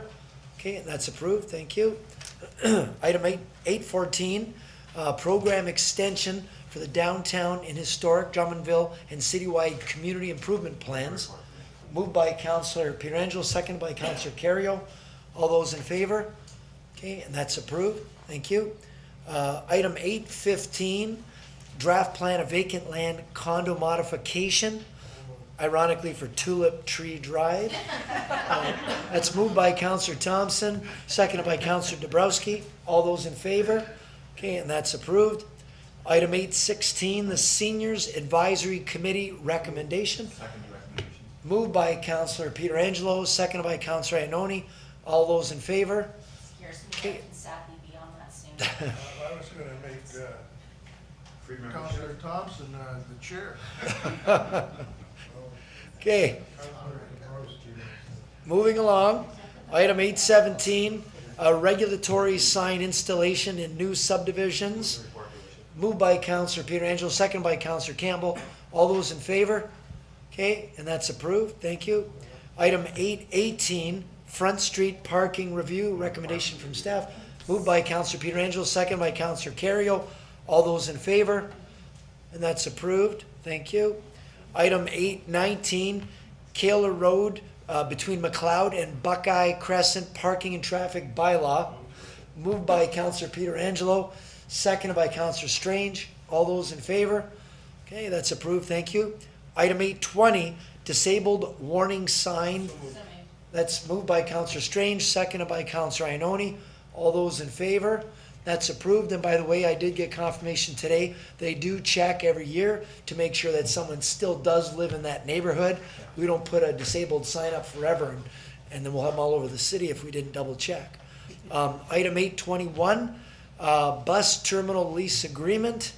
We've got two recommendations, moved by Councillor Iannoni, seconded by Councillor Dabrowski. All those in favor? Okay, and that's approved. Thank you. Now moving on to our communications and comments of the city clerk. First item, 9.1, Canadian Blood Services, letting us know about their blood clinic at the Optimist Club. Move the recommendation. Moved by Councillor Pietrangelo, seconded by Councillor Strange, that we receive the recommendation and proclamation request of blood donor services, and that we help promote the event, Optimist Club, Monday, December 31st from 10:30 until 2:30, and advertising through our website. All those in favor? Okay, and that's approved by council unanimously. Thank you. Item 9.2, French Catholic School requesting flag raising September the 25th. Moved by Councillor Pietrangelo, seconded by Councillor Carrio. All those in favor? We? Okay, thank you. All right, item 9.3, this is the municipal voters list. There's a request that it be updated, and it's supported by our clerk's office. So we've got more accurate voter list for the upcoming elections. Moved by Councillor Iannoni, seconded by Councillor Thompson. All those in favor? That's approved, thank you. Item 9.4, Artisans Against Racism. There's a request, and it's recommended that we refer it to staff to report back. Moved by Councillor Kerrio, second by Councillor Pietrangelo. All those in favor? That's approved, thank you. Item 9.5 was an update to our agenda, Meals on Wheels for their 50th anniversary. They're requesting a $1,000 one-time donation dinner for their volunteers. And I can tell you firsthand, I have gone around and helped deliver these meals. It's an incredible service that these volunteers put on. Motion by Councillor Thompson, seconded by Councillor Iannoni. Recommendations refer to staff? On Meals on Wheels. It says refer to staff. I would move that we donate $1,000. Yeah, and Councillor Thompson was part of the founding committee 50 years ago. And he was 50 then at that time too, ironically, so. Is he halfway through his term? Yeah, he's halfway through his term. So there is a motion. He did, he made the motion. Oh, he should make the donation too, okay. I'm not gonna go there. There's a motion, seconded, that we approve the one-time donation. All those in favor? Okay, and that's approved unanimously by council. Yes, Councilor Iannoni? Speak to donations, because I emailed you Yes. separately. So my motion for Project Share was it would come back the next meeting, which is not till January 15th, and that's a whole month. And they are really struggling.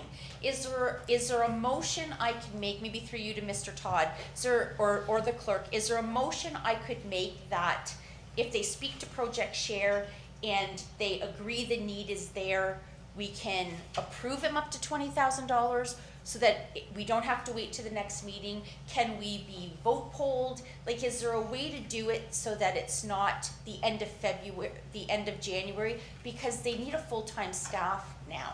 Okay, we'll ask our Yeah. CAO. Weigh in. Well, through Mr. Mayor, one way we might be able to do it is just advance money on a monthly basis, and then we'll be back, so we could advance prorated on a monthly basis and I just knew report that. back to you in January. Okay, we have a motion by Councilor Iannoni and seconded by Councilor Campbell? Yep. Yes? And that's in regard to the $20,000 donation to Project Share to the homeless program at St. Andrews? Yes, Councilor Iannoni? It is solely to fund a full-time staff member for the Out of the Cold.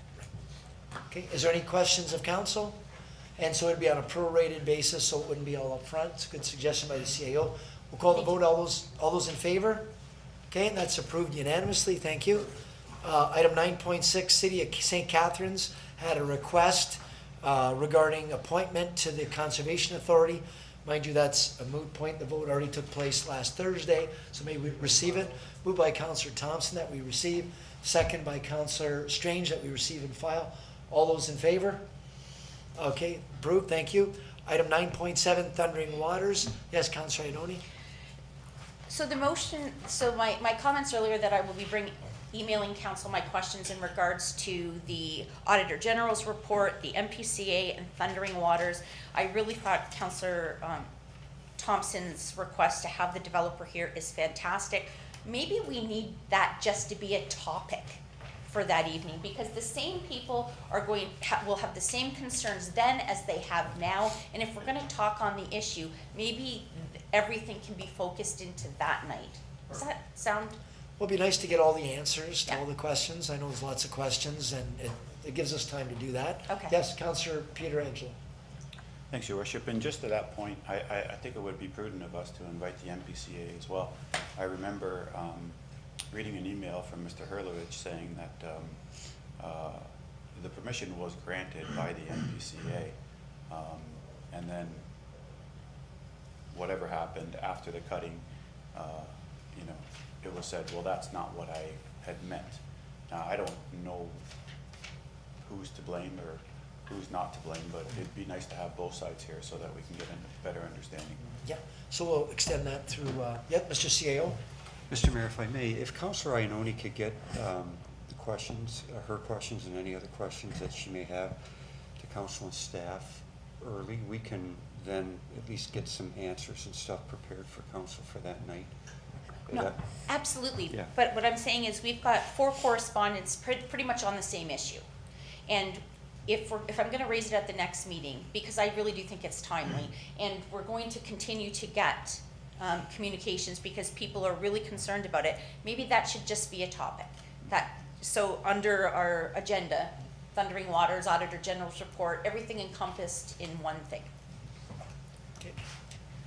Yeah, Councillor Campbell. Thank you, Your Worship. Does any staff member, are you aware, has any work been done to secure the property? We can ask Mr. Hurlovich if he is aware. Excuse me, I have seen, excuse me, through your worship, I have seen correspondence from the developer to the Conservation Authority, identifying the locations that they want to put up fencing and security so that people couldn't be entering in to the property with their ATVs and other winter recreational vehicles. That approval to erect those gates and fencing has not yet been issued, but the request has been made to the Conservation Authority. Thank you. Thank you. I'm sorry, was there a motion or whatever am I? There has been no motion on 9.7 yet. Oh, 9.7. So can we defer those to that meeting? Yeah, so we'll refer. We'll refer those, the Yep. correspondence to that meeting. To the next meeting Thank you. as its own topic. Okay, moved by Councillor, Ioannoni, second by Councillor Campbell, I thought. I don't know, did I get that? We'll call the vote, all those in favor? Okay, so we'll deal with that at the next meeting, thank you for that. Item 9.8, Ministry of Municipal Affairs and Housing, letter from Minister Steve Clark regarding information. Yes. Okay, moved by Councillor Kerrio, seconded by Councillor Pietrangelo, that we receive and file. All those in favor? Okay, that's approved, thank you. Now, Mr. Mattson, ratification of our in-camera. Nothing to ratify this evening. Okay, thank you. Moving on to 11, resolutions. Do we have any other resolutions other than the ones on our agendas, Mr.? Just those two, okay? So the first resolution, whereas council determined that the proposed change to the conditions of approval of the plan of condominium would permit Imagine Town Homes GP Inc. to reduce the number of condo units from 37 to 36. Moved by Councillor Kerrio, seconded by Councillor Strange. Call that, all those in favor? Okay, and that's approved. It was a minor change. And then 11.2, Niagara Falls Hydro Holding Corporation. Resolution moved by Councillor Thompson. Looking for a second that the board, okay, moved by Councillor Ioannoni. All those in favor? Okay, thank you. And now we move on to the bylaws. Do we have any additional bylaws tonight, Mr. Clerk? No. Motion to introduce the bylaw. There's a motion by Councillor Pietrangelo, second by Councillor Dabrowski, that the bylaws be given a first reading. All those in favor? Okay. Bylaws 2018, 131 through to 2018, 140, be read a first time. Okay, motion by Councillor Pietrangelo to give the bylaws a second and third reading, seconded by Councillor Strange. All those in favor? Okay, approved. Bylaws 2018, 131 through 2018, 140, read a second, third time and passed. Thank you, Mr. Mattson. Do we have any new business? Yes, Councillor Pietrangelo and Campbell.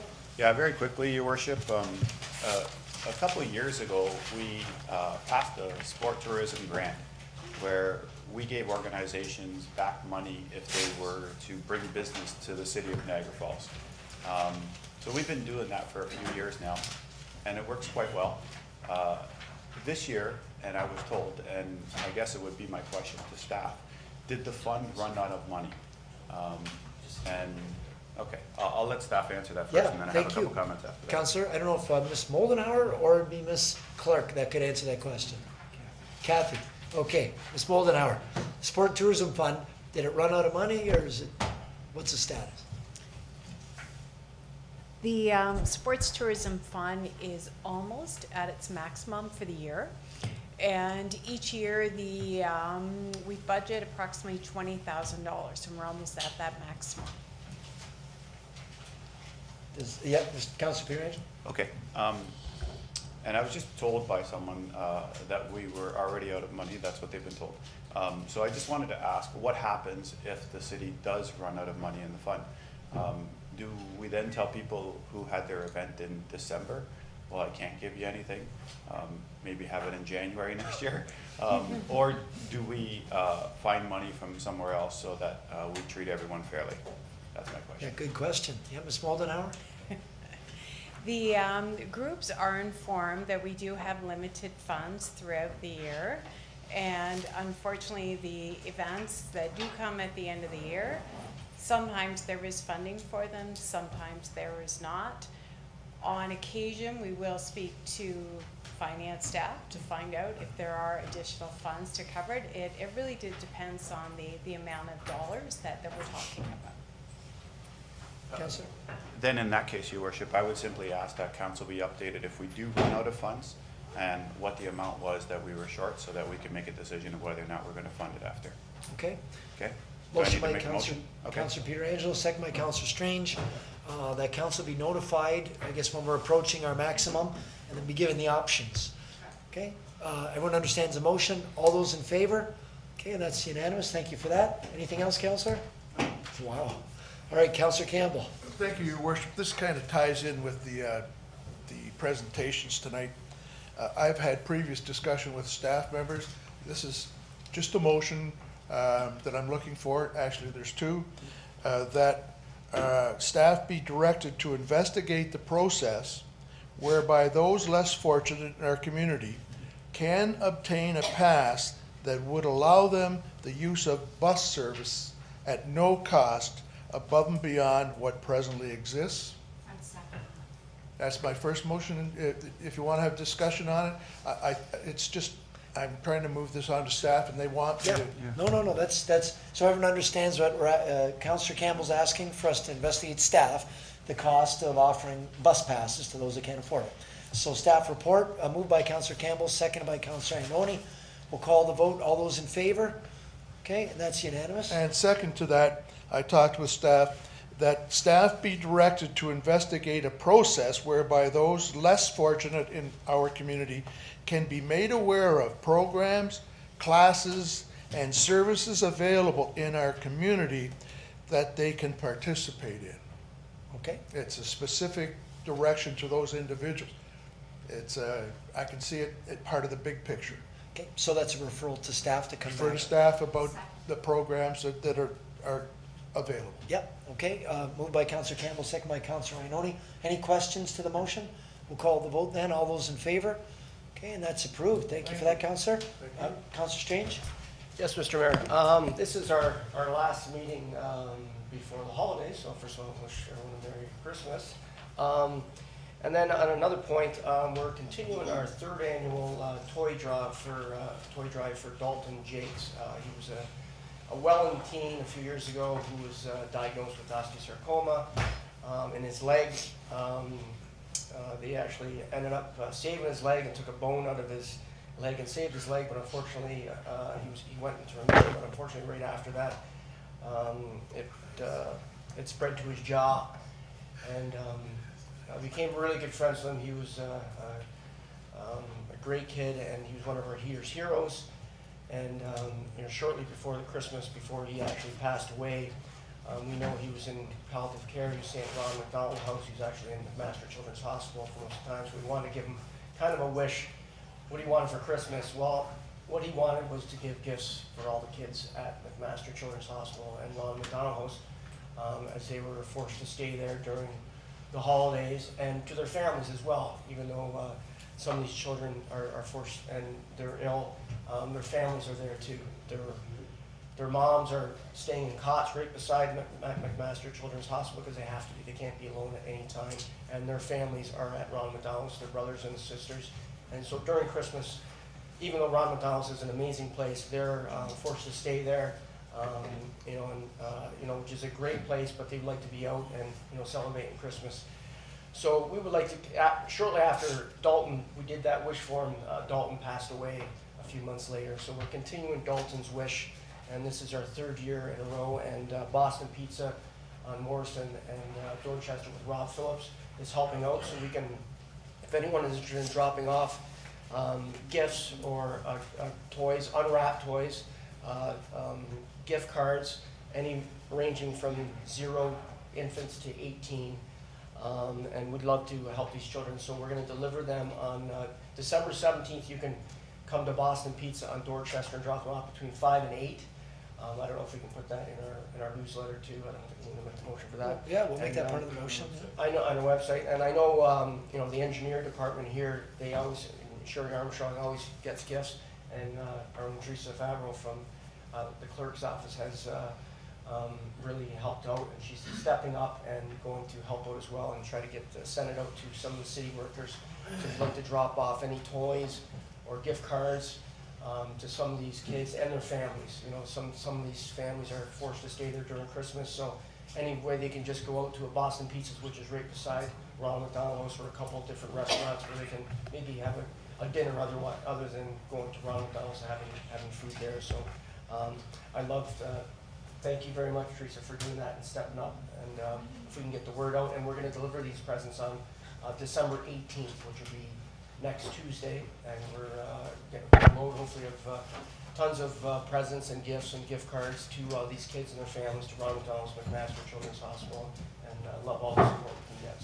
So the date is going to be next Monday? Next Monday to drop off the presents from 5 to 8 at Boston Pizza. So it's on Morrison and Dorchester. December the 17th. 17th, and then I can pick up any toys or any gifts from here and coordinate with Teresa, and we can deliver them on the 18th, which would be the following day. I know they're going to be really busy up there, and so we'd like just put a smile on some of these kids' faces that unfortunately have to spend the holidays in the hospital and going through their illnesses. And if you want to make a motion too, that we coordinate that through the city's network, through our website and whatnot, we Yeah, can share I can that. vouch for that. Moved by Councillor Peter, Strange, second by Councillor Peter Angelo, that we promote the toy drive for Monday, December the 17th, 5 till 8 at Boston Pizza. Yes. From ages 0 to 18. That's it. We'll call, I know what 0 is, but okay, we'll call that vote. All those in favor? Okay, and that's approved unanimously. Thank you for that. Is there any other new business? Okay, so I will, just before I do, I want to say welcome to our new councilors. Welcome to the entire council. Look forward to the next term, the next 4 years. And on behalf of the city, wish everyone happy holidays and a Merry Christmas. And we'll see everybody in the new year. Thank you. We're adjourned. Thank you. Beautiful. That was great.